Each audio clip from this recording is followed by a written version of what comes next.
Good morning, everybody. It is time to begin. I did enjoy, before anybody says it for the fourth time today, I did enjoy the week off last week, listening to Shane. The beauty about weeks like that is I never really get to listen to anybody else unless I go somewhere else on Sunday night or something like that. So it was good to sit there and listen, and Lena laughs at me because I had a notebook to take notes. I did not take any notes. I just listened. But it was good to sit there and listen to Shane, and I know everybody benefited from it. He's a good man. It was a good week, a lot of good lessons, a lot of good things to think about. We're going to jump back into our class, though, which is on evangelism. We're going to talk about questions today. Talk about questions that we can ask, questions that other people can ask us. We'll talk about, obviously, as you can see, the power of questions. It goes really well with what we're talking about next week, which is the power of parables. I believe both of these are kind of good tools in the toolbox, very practical things that we can utilize as we evangelize to other people. But before we start, I'll ask Ken to lead us in a word of prayer.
Amen. Thank you.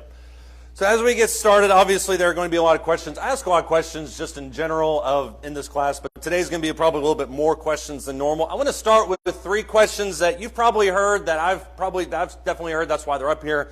But I think there's some ways that we can approach this. One of the reasons questions are so powerful, as we'll talk about here in a second, is it creates dialogue. It creates kind of a back and forth that you have. When people ask questions that seem pointed, it can be very easy to go on the defensive. And so that's one of the reasons why questions are so powerful. But I want to throw up a couple questions, and I want to just ask y'all how you would respond to something like this. And you can answer with a question. You don't have to. Ideally, you wouldn't. I want to think about what's the most natural way that you would answer this. So this is a question that I've gotten. It's a question I'm sure you've probably gotten at least a form of it at one point in the past. Do you think that everyone that doesn't believe how you believe is going to hell? How would you answer that?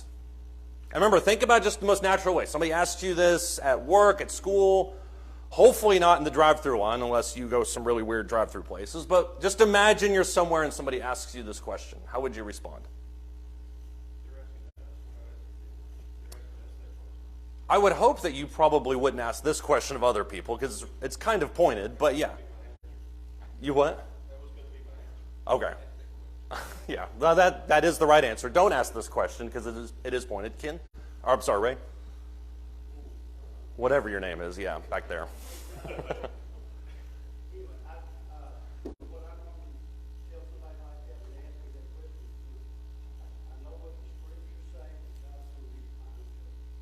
That's a good, I don't want to say political because that makes it sound negative, but that is a good political answer. And I honestly think that if you have to have just a direct statement, that's probably about as good as possible because it does deflect that.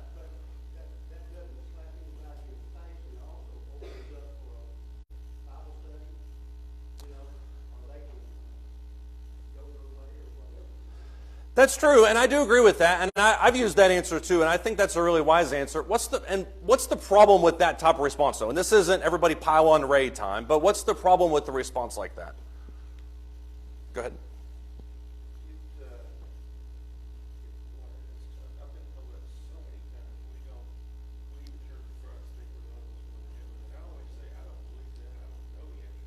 Mm-hmm.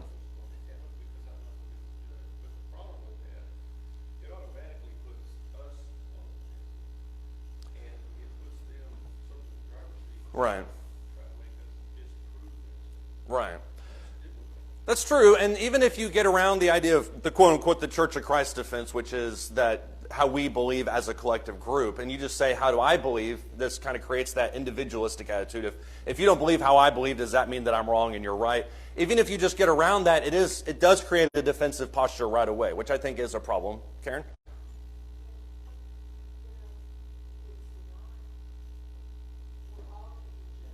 Right.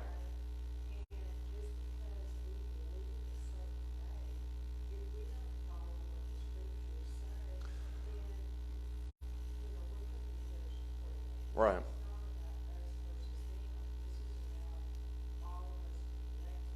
Right. Yeah. It's a good response but it's kind of a pointed question because as was said, it doesn't really matter what I believe or you believe or anybody really believes. It only really matters what the Bible says. But that can be kind of a non-starter. It's like answering a question without answering at all. Well, do you believe that? Well, I just believe this. Well, it doesn't create much wiggle room because then you kind of are at a standstill. So there's some issues I think with that answer, but I do think that it is a wise answer. It's certainly better than a lot of others that we could have given. Yeah. Of course you would go back with questions on a class about questions, but yeah.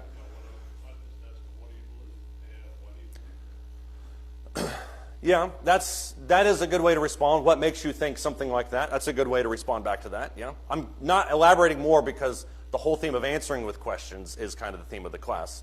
Kyle, you had something?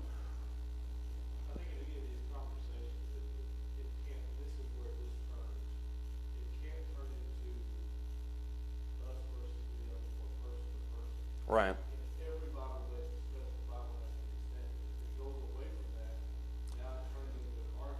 Right.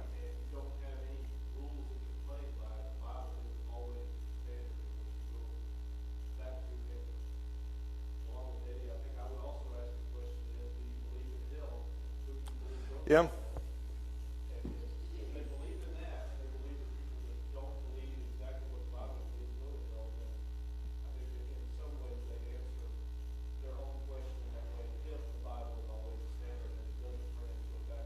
Right. I think kind of piggybacking off of that is if somebody believes what the Bible says about heaven, then you also have to believe what the Bible says about getting to heaven. You can't just take one and leave the other. And so that's kind of flip side of this question, but you're right, it all does need to get back to that. And to your point, these types of questions can very easily devolve into a my church can beat up your church kind of scenario. And that just creates it creates a very negative situation in which no real growth will ever occur because everyone's fiercely loyal to whatever they believe to begin with. So there's not really going to be much wiggle room for growth there. Curtis? I think it is very similar to the agitation. That's just what you believe. Yeah. When we step aside and help and understand this is not my belief, this is not what I intended. This Right. is Christ and God revealed to us through the Holy Spirit, through the apostles. Right.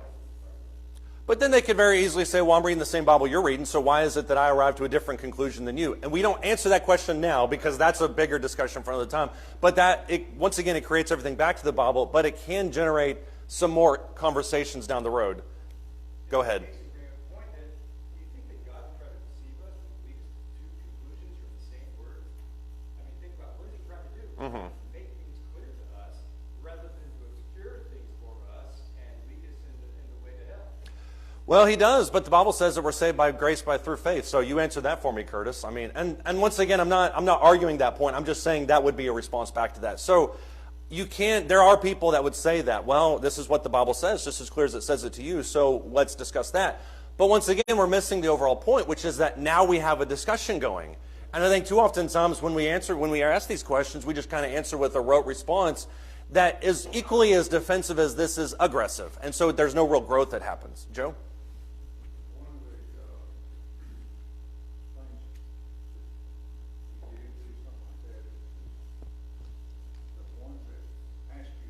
Mm-hmm. He kind of turned back on them. Right. And you find out that they're the kind that believe that everybody's going to heaven. So how are you going to whittle it down? Right. They have an argument for everything we give them. Right. If you can make them stick to the scriptures, Right. that's one thing. Well, but the thing is they will whittle it down. They'll just whittle it much broader than what somebody else would. And so, whereas a lot of people would say, well, as long as you just have faith, it doesn't really matter what you do, then that encompasses quite a bit of people, but it still encompasses a lot less in the grand scheme of things. And so there's ways that they can get around that. But you're right. If you're asking them to define faith through the scriptures, then you reach a different level than what somebody that has a much broader interpretation would, obviously. So I do think that's a part of it too. Let's ask the second question. We're only one deep into this so far. Why do you still believe in God in spite of the fact that he allowed the pandemic? I heard this a lot the last couple of years, as you probably did. What would you respond back to somebody who says that? And yes, these are all pointed questions. They're designed to be that way. Lee, go ahead. Well, the Bible teaches that God has created nature, and the government of that nature is turning loose. Mm-hmm. He's not controlling everything, although he is. I don't know how, I guess I don't know how to explain that. I loved watching the breakdown of that answer because that's exactly how I feel sometimes when I'm answering those. But yeah, it is a tough question. I mean, it's a tough question to answer too, Ken. God set rules in nature. Right. You walk out, you stand in the middle of 34, and a car comes along, it's going to, two things cannot occupy the same space. Those rules It's true. Yeah. doesn't say, well, nature walk out there, it's your choice to do that. But if God is omnipotent, why didn't he just stop this? Why would he willingly watch 2, 3, I can't remember the exact number, million people die? Right. Right. That is a part of it too. Levi? I forget what the belief system was. Ben Franklin was one of the, and some of the founding fathers, is it deist? Deist, yeah. The whole clockmaker idea, Mhm. I believe God created everything, but then just step back and watch. Yeah. You have to be very careful when you're approaching a question like this, that you don't go into that territory. That's true. Yeah, you don't want to get into the, well, God's just watching things, because God isn't watching things. I don't believe that God just chooses not to intervene in the world around us. The main thing is that we don't see the ways he intervenes. But to believe that God doesn't work in the world today, I think is a completely different conversation than maybe what's happening here, because this has more to do with the love of God. And so you can't answer this with declarative statements. God is all powerful. God, maybe God, I'm trying not to say the phrase God wanted it to happen, because I don't think that's true at all. But it puts us on our defensive. And so we'll revisit this here in a second, because I think this is a very relevant question. The third question, I'm going to hold that thought for just a second. Why do you think that Jesus is better than Buddha? They were all great teachers. How do you answer that question? Okay, so that's a good one. That's a declarative statement, but that is a good response. Yeah.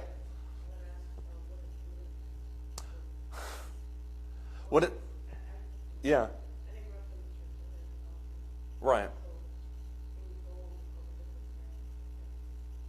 That's right. And that, Buddhism is obvious, and you could have plugged in any religion or kind of religious thought with this. And there are people who hold fast to the tenets of Buddhism, like they do Stoicism or something else, because it gives them internal peace. There's a preacher who actually lives not too far from here. I think he preaches down in Tyler, who was a practicing Buddhist for many years until he became a Christian. So he'd be much better equipped to answer this question. But the argument of what makes Buddha better or Jesus better than Buddha, I think goes back to the sacrifice. It does go back to the lack of the personalization nature, the whole what has he done for me? Buddha did a lot of things for himself. What has he done for me? That's, I think, a good question. Also, you have to understand Jesus is the Son of God. He was destined to be. That's true. That was his destiny to do that. Right. Buddha is just another person. So That's true. that would be the angle I think I would try to take, is to demonstrate the deity of Jesus. Right. How he is above Buddha. Not try to insult Buddha so much that you make him mad, but just demonstrate, well, Yeah. this is what Jesus actually did and who he is. And Right. where he came from. I don't think Buddha gets mad, but I can understand not wanting to offend his followers for sure. Yeah. The followers, 'cause Yeah. if you offend them, then you've made them mad and you've lost. Right. You've lost the chance. Yeah. And there are certain religions, and like I said, we could have plugged anyone in here. There are certain religions that do believe that these religious teachers are God incarnate. So like Vishnu is one of those. I mean, there are people who believe that they're religious figures to be deities. But once again, that's another question. But you're right. Jesus was, in terms of the mainstream religions, the only one that really claimed to be God. So that's an argument too. I would put something like that on the timeline and ask the question, what was there before Buddha? What was there before Muhammad and the Quran? It's just a great big void, because we have a continuous timeline from that, but even present. Right. In the scriptures, we have a continuous plan of God's plan. But what was there before Buddha? Right. I mean, if everybody before Buddha was just sitting there in kind of this state of intellectual limbo until his genius came along, then what about those people? And I think that's right. You can trace Jesus, especially his teachings, back to a thought that goes back to the beginning of time. So why is it that Buddha waited so long? What was everybody's like before Confucius? So that's, I think, an example of answering a question with a question, and I think that's a great thing to do, especially when you don't necessarily have a declarative answer. If you move back to the second question about the pandemic, how would you respond to this question with another question? Let's say you can only, it's Jeopardy here, you can only answer in the form of a question. Yeah. There's always been pandemics. We look back in history, there's always been stuff. Right, and they came about through a variety of different cultures and things like that. But why didn't God intervene in any of those? I mean, why didn't he stop Justinian's plague that killed half the Roman Empire? I mean, why not stop that? Especially, that was around the time when Christianity was new. So why didn't your God stop this from happening? I'm sure those conversations existed. But how would you answer this question about the pandemic with another question? Karen?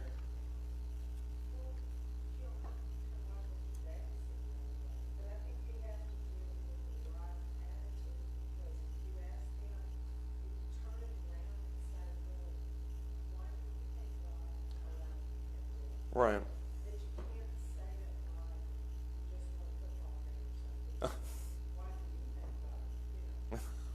Yeah.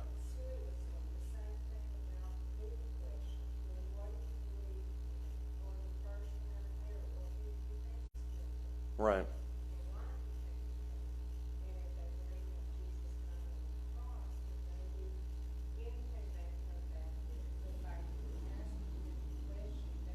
Right.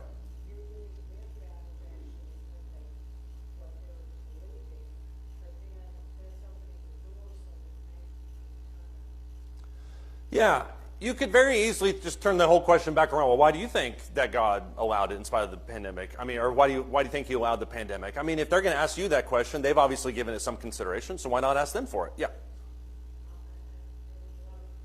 Mm-hmm.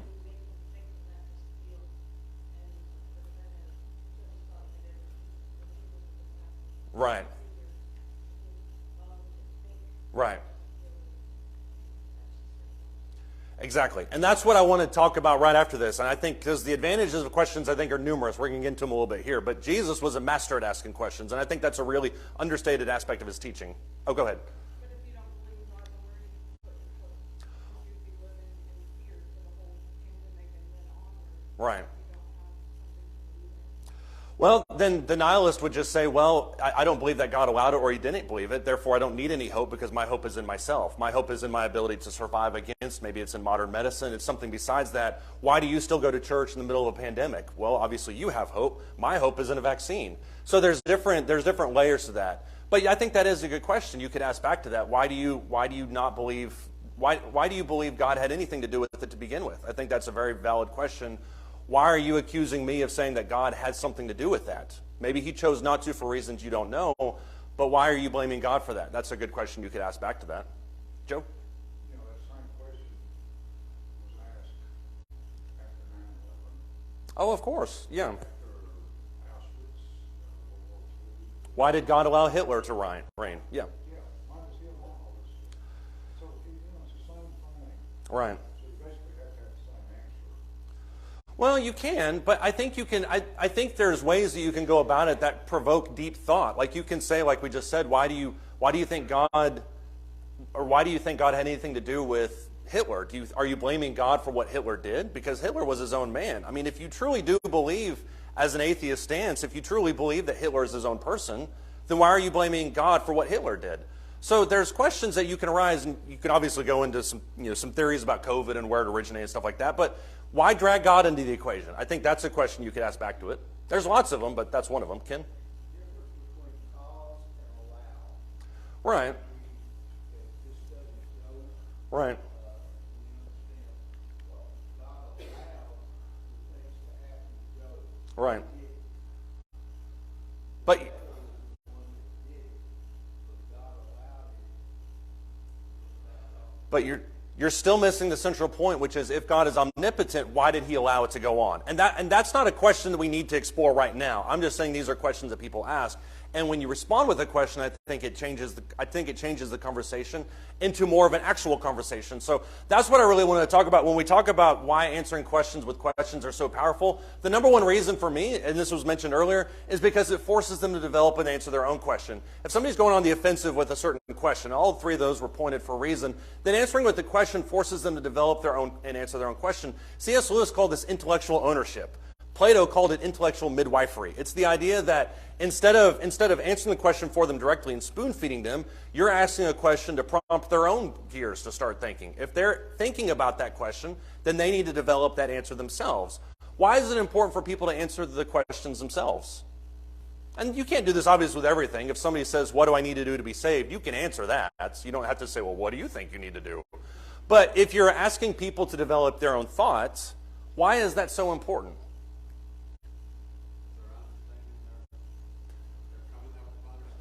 They're coming up with understanding, and that's the difference between knowledge and understanding. Knowledge is knowing something to be true. Understanding is really feeling it and understanding all the different elements of it. So you're looking at it from multiple angles.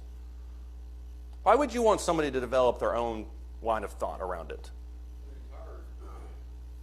Your entire spiritual life is built around your own personal understanding of God's word. Right. And so you have to, at some point in a conversation with someone a prospective convert, they have to learn and understand that they individual has to come to their own understanding of the gospel. Right. Yes, understanding helps come from teaching. Mm-hmm. But if they're only relying on, well, elder so-and-so told me this, Right. preacher so-and-so said this, or my priest said this, Exactly. that's not a foundation for your faith. Exactly.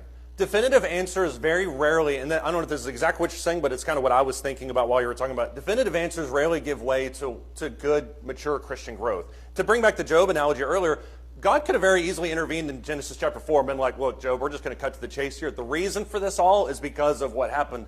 But when you look at the progression of growth of Job throughout that book, you notice a growth in Job that wouldn't have occurred if he had just been given a declarative answer. And that's where the understanding comes into play. I think another reason is that if you have this idea of, if you have your own answers to a question, then it mitigates the feeling of losing an argument. If somebody comes up to me and says, for whatever reason, they say, why do you think God allowed the pandemic? And I just give the most amazing answer that just floors them, then they've all of a sudden lost the argument. Their arrogance is shot, their ego is shot, and they're not going to want to admit that they lost the argument, which means that you've essentially lost that discussion with them.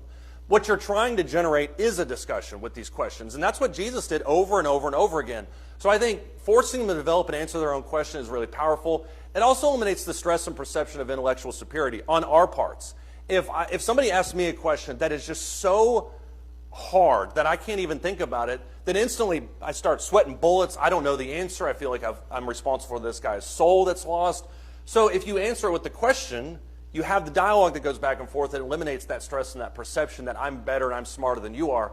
And number 3, whenever this clicks up there, it just leaves me hanging. Is yours working? There it is. All right. Turning it off and back on always works. It's conducive to actually generating a real Bible-based conversation. That's what we've talked about at length here. When we talk about evangelism in general, it rarely happens through a roadmap. I know people that say, okay, I'm going to go into this Bible study, I'm going to say this, I'm going to say this, I'm going to say this, I'm going to say this. What's the problem with that? Right, you're talking to them, you're not engaging in dialogue.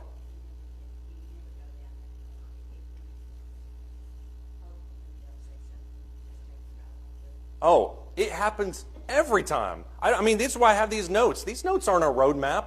I remember vividly the second or third time I ever taught a Bible class, and I'm sitting there with a long discussion of Ephesians 2, and I asked the question, what is grace? And I said, what is grace all about?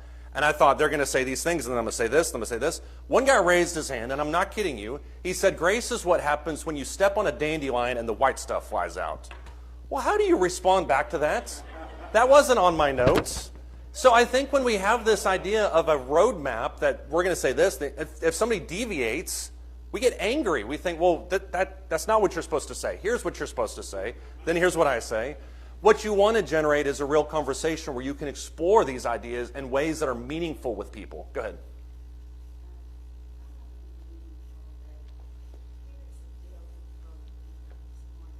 Right.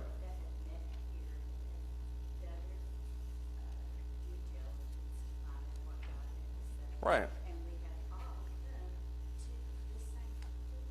Right. And that's what we're trying to do is help someone come to that same conclusion. Right. But without the standard, Right. we're not going to help them all. Right. This must be the standard. Right. This is the only way, because we don't know God's mind other than what He's revealed. Right. And that's the only thing you can do is just say, to all of these questions, let's find out. Right. Let's look into it together. I mean, I feel like I've been beating a dead horse because I keep referencing it, but when Philip said to Nathanael, can anything good come out of Nazareth? Well, come and see. Like, just find out for yourself. Like, don't rely on me. And he could have said, well, yes, we found a guy who claims to be blah, whatever.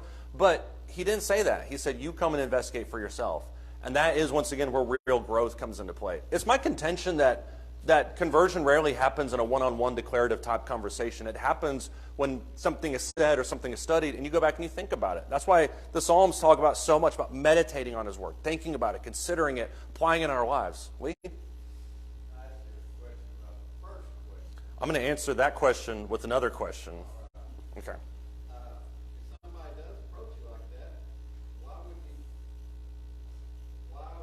they want to know what we believe for them to ask that question? Could it be possible that they're just trying to figure out where you stand on it as opposed to... Yeah, but they don't know what we believe. I was hoping that you would answer with another question. I worked really hard to frame mine in such a way. Yeah, but, I mean, you are right. Why would they... Your question was, why would they ask us that if they don't know what we already believe? Yeah. I think personally, and this is all that's worth, I think when somebody asks a question knowing what you already believe, they're probably giving it at least some consideration in their own thought. And to the COVID question, COVID forced everybody to kind of reevaluate their lives to a certain extent. So if I'm questioning everything about my life, and Bill over here is firm believer in, I don't know, whatever, I don't know why mechanics comes into mind, auto mechanics comes into mind. Well, that's what got him through. Well, I'm going to go investigate because possibly, even though I don't think that has anything to do with it, if that's what got him through because it was his hobby or because it filled his mind or whatever, then I'll investigate it a little bit. But I'm not going to give you the pleasure of knowing, especially if I've said for years that it's a worthless endeavor, I'm not going to give you the pleasure of saying, why don't you tell me a little bit about that because I'm interested. Instead, I'll be pointed about it and just kind of feed a little bit or feel a little bit of where you're at on it, which is the answer to Crystal's question, I think, a little bit too. You get somebody to want to know. I'm trying to think of how to answer this in a question. How can you live in such a way that makes people want to know? This is where you come back to me now. I'll give that to you. The main reason for all this is because when you look at the way that Jesus taught, it's not alarming. It is overwhelming when you begin to see how often Jesus refused to answer people's questions. Look in Luke, the 6th chapter, for instance. And I literally just pulled these questions just out of the Bible. I mean, you could have looked probably in every gospel, almost every chapter, and found a version of this somewhere. But if you look in Luke, the 6th chapter, there's no question, ironically, that when people are asking Jesus questions, most of the time they were trying to trap him. They want to give him some kind of non-win answer, non-win question so that they can say, aha, this is why you believe it. So in Luke, the 6th chapter, and verse 1, it says, Now it happened that he was passing through some grain fields on a Sabbath, and his disciples were picking the heads of grain, rubbing them in their hands, and eating the grain. Which, by the way, the fact that this was just so casual for the apostles indicated that nobody really took the stance that the Pharisees are about to take. The Pharisees in verse 2 say, Why do you do what is not lawful on the Sabbath? The apostles would not have broken the law knowingly, so that's news to them. Jesus answered them, said, Have you not even read what David did when he was hungry, he and those who were with him, how he entered the house of God and took and ate the consecrated bread, which is not lawful for any to eat except the priest alone, and to give it to his commandment, or to give it to his companions? In verse 2, the question is posed by the Pharisees, why do you do what is not lawful on the Sabbath? That's a pointed question. There's no argument about that. Jesus could have said what? What could he have said back to that?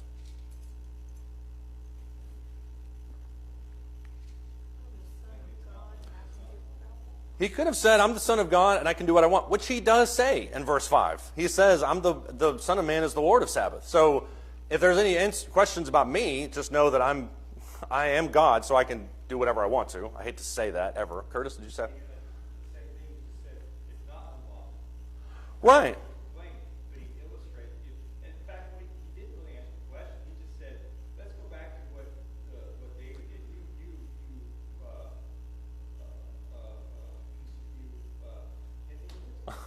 raised David up so highly Yeah. because he was a man after God's own heart, and yet look what he did." Exactly. So Jesus could have very easily gone into this long discussion about the definition of work as it applies to the Sabbath. He could have very easily said, well, this doesn't matter because they're eating. This is, under Deuteronomy, I'm just making verses up. Deuteronomy 28:18, when you're in a dire need of hunger, you can supply this food. This is designed for this. And we also have these judicial cases under the Talmud that allows for this type of stuff. He didn't say that because what he said hit straight to the heart. Well, how did he respond back to that? With their own history, but a specific part of their history, as Curtis alluded to, which was what? This guy that you emulate, David, did what?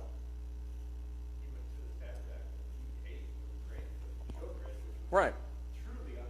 Arguably a whole lot worse than what I did. And there are still debates that Jews have about what David did. I mean, why is David going in the temple and eating consecrated bread, which is not lawful for him to eat, and Jesus makes that plain in there, and nothing happened to him? Because you have examples like King Uzziah in 2 Chronicles that goes in and offers incense and becomes a leper. So why is it that it's okay for David in your own tradition and your own history, and it's not okay for me? Why is that question so powerful for them? There's lots of reasons. And by the way, I can't come up with an answer that quick off the top of my head, or a question. Jesus can. Well, they couldn't either. But why is that question so important? It what? It made them think. If nothing else, it made them think. It questioned their very standard of right and wrong without them even having to admit that. And that's part of it too. Dad? I was going to say, if their soul in tune with the law, then they need to go back and restudy their history and their laws, because apparently they forgot the law. Right. Yeah, I mean, they forgot, obviously, an important element of this. These are people who raise up David and yet just overlooked this aspect. So why are you not overlooking this aspect for this? There's a pattern that developed in Scripture that they're not even following in today's world. And I think looking at it from an objective viewpoint gave them a perspective that they wouldn't have just admitted in the moment. That's a little bit more about parables that we'll talk about next week. Yeah.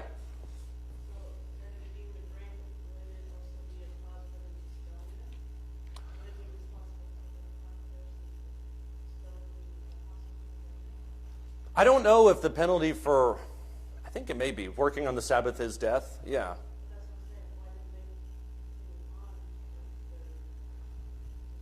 I think for two reasons. Number one, they would have had to admit that David was wrong, which nobody's going to admit. But then also, if they were going to stone the apostles for eating on the Sabbath, there's probably a lot of other people that have had to stone too, because it seems to me like such a casual thing. It was pretty widespread. So they wanted to apply a standard to Jesus that they weren't willing to apply to everyone else. And Jesus knew that. And everyone, I think, probably in the vicinity knew that.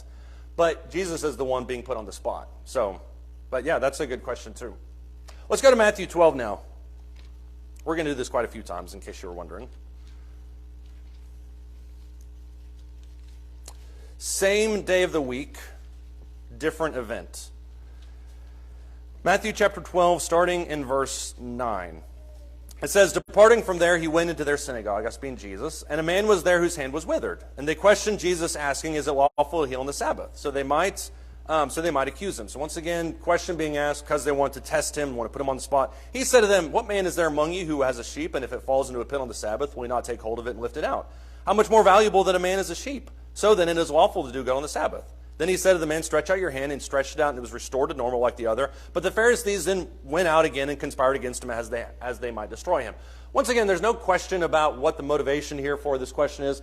But they asked Jesus this question: why is it lawful for you to heal on the Sabbath? Which, by the way, there's another passage, I can't remember where it's at, but there's another passage where Jesus, or where the Pharisees try to regulate how often people, or when people are brought to Jesus for healing. They say, if you're going to be healed by Jesus, don't make it on the Sabbath, which I think it's hilarious that somebody is trying to regulate the works of God. But regardless, the question to him is it lawful to heal on the Sabbath? What does Jesus say back to them? Because there's a couple different things he says back to them. But it follows one linear thought. So he takes down the trail of, well, the man had a sheep and fell in the pit. Right. Would you go rescue it? Exactly. And then the idea is, Right. I mean, it's not, it's a series of rhetorical questions, but it also ends with a relatively declarative statement. The first one is which one among you, if you have a sheep that falls into a pit, will you not take it out? That's not technically work, because that being is in distress. That is regulated in the law. If something like that happens, pull them out. It's not an act of work, it's an act of salvation in a sense. You're trying to redeem them, pull them out, save them. So then Jesus makes the leap from that assumption that they have always had to what?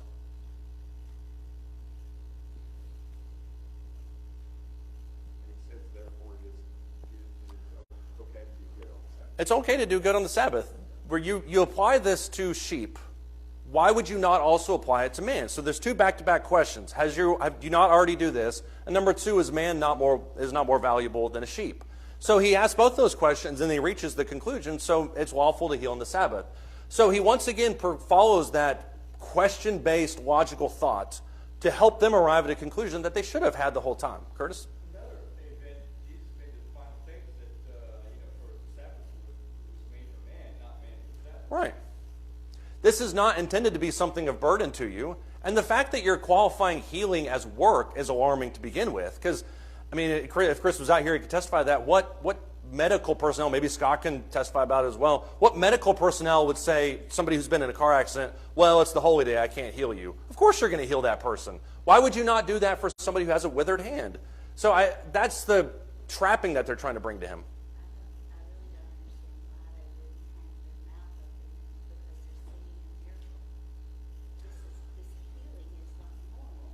Right. It's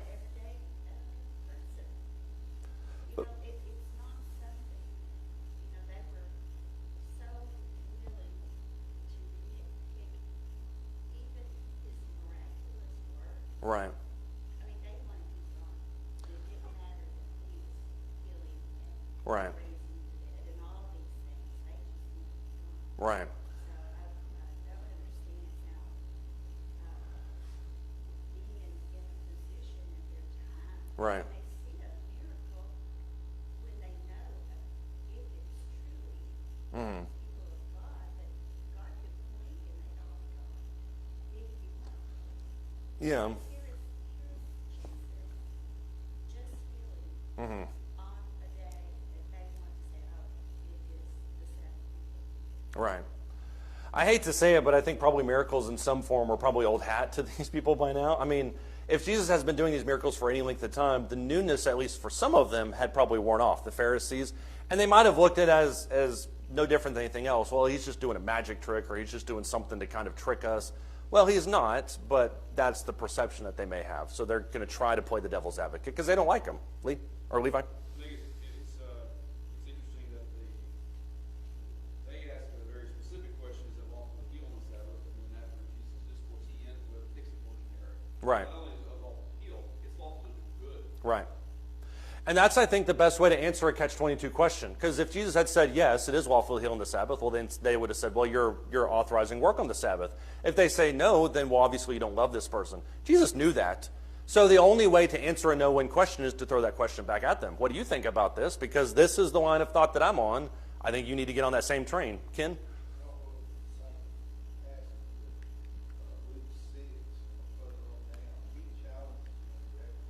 Mm-hmm.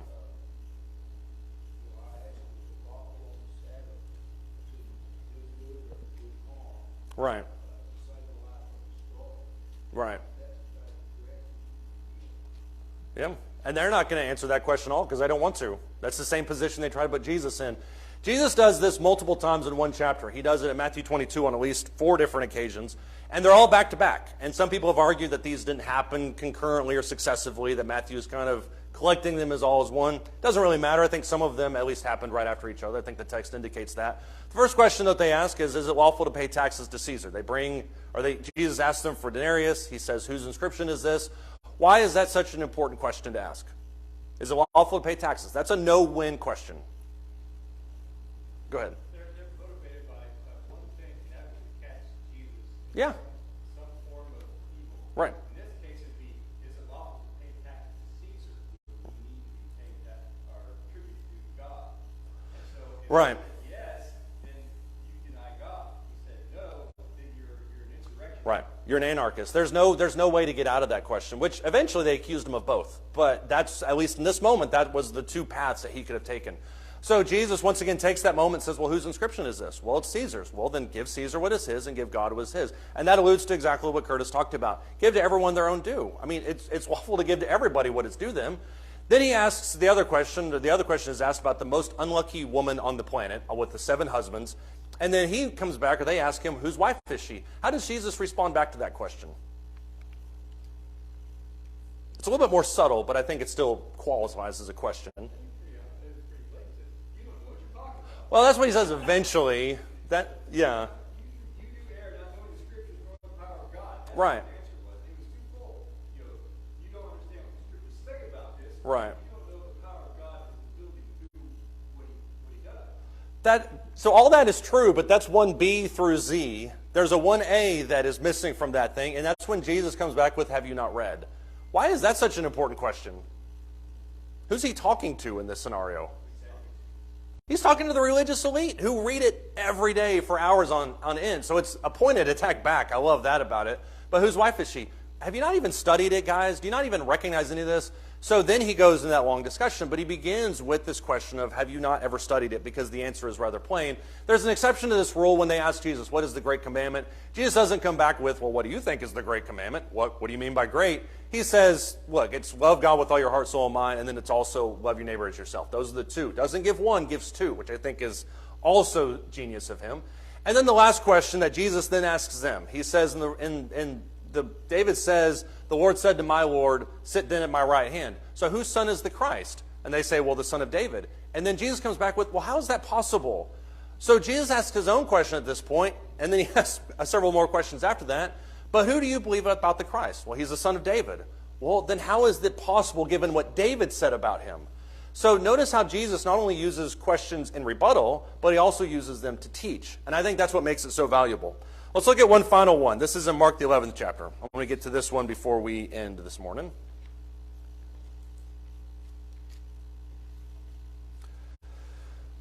Mark chapter 11, starting in verse 27.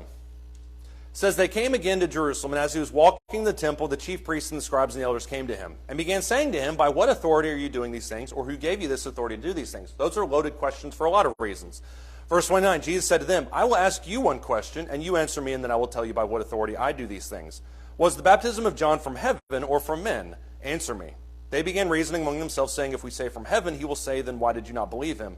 But shall we say from men? They were afraid of the people, for everyone considered John to have been a real prophet. Answering Jesus, they said, we do not know. And Jesus said to them, nor will I tell you by what authority I do these things. This is another stroke of genius by Jesus on multiple levels.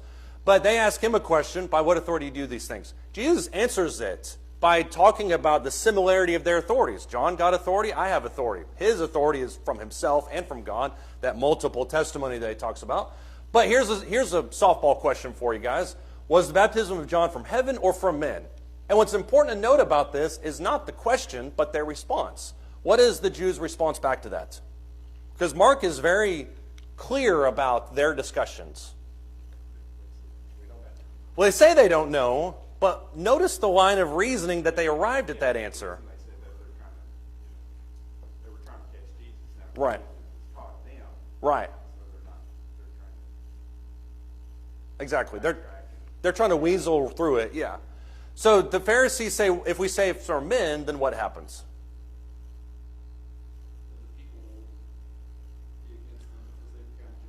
Right. If we say he's from men, then they'll revolt and we'll all die probably. If we say he's from God, then what's the answer going to be back to that?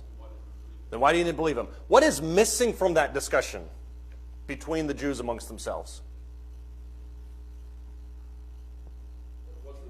What is the truth? Exactly. Notice how they never at all said, you know what, guys, let's look into this. What'd you think about John? Was it from heaven or was it from... They never actually tried to figure out the truth. They solely tried to figure out the most diplomatic answer that they could. And that, I think, is the basis for a lot of questions that we would receive. Why do you believe that God allowed the pandemic? Well, I'll ask you one question, or whatever that question would be. But you can put them back on their toes by illustrating their own thought process. And that's why Jesus ultimately says in this passage, I'm not going to tell you by what authority I do these things. Why does Jesus not tell them? He could have just said, okay, you missed that one. That was the easiest answer on the planet. I'll tell you, so get it this time, guys. Why does he just not tell them? Go ahead. One thing maybe that you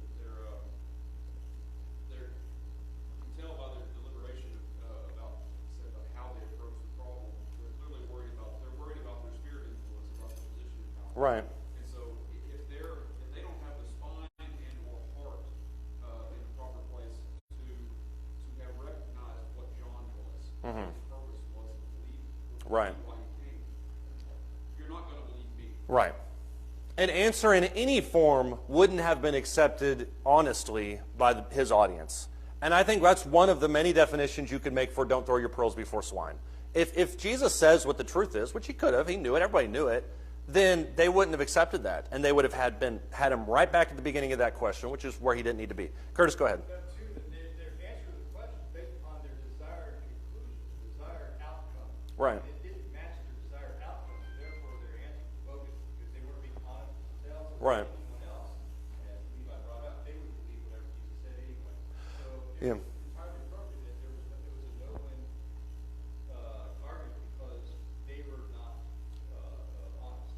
Right. They certainly weren't. They didn't approach any question from a position of honesty.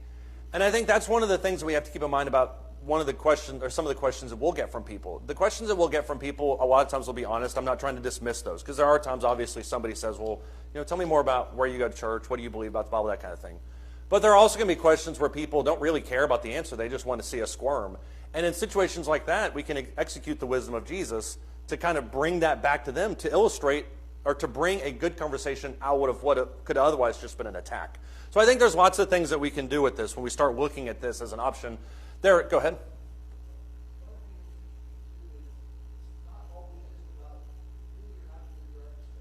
Right. Right. Right. Right. Yeah, I mean, even if people are observing it, and that is a lot of the conversion was people looking at how Jesus answered, and they said, well, this is somebody who speaks with authority. This is somebody who speaks honestly, and this is somebody who I can listen to. That's different than the Pharisees, who were full of these types of diplomatic answers. So when we think about questions, there's obviously billions upon billions that we could choose from. Some of the most common baseline questions we can have when people ask us questions, well, what do you mean by that? Is God responsible for COVID? Well, what do you mean by that? Why would you say something like that?